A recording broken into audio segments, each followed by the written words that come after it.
മുള്ളുവാള ഏറ്റവും ടേസ്റ്റേറിയ മത്സ്യമാണ്. ഇങ്ങനെ കട്ട് ചെയ്താൽ നമുക്ക് മുള്ളൊന്നും കൂടാണ്ട് ഭക്ഷിക്കാൻ പറ്റും.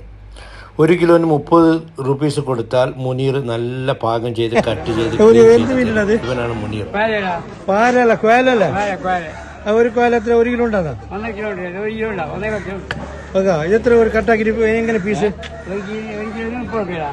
അത് പീസാക്കി തരും കറി നല്ല കൊണ്ടുപോയിട്ട് തിളപ്പിച്ചിടേണ്ട മാത്രം അല്ലേ? കിലോ കണക്കാ അതിന്റെ?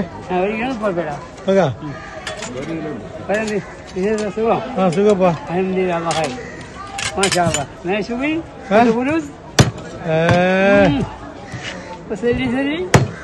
മുനീറാണ് ഞങ്ങളായിട്ട് എത്രയോ കൊല്ലായിട്ട് കട്ടിങ് ശരിക്കും ഒമാനിലെല്ലാം ഉണ്ട്.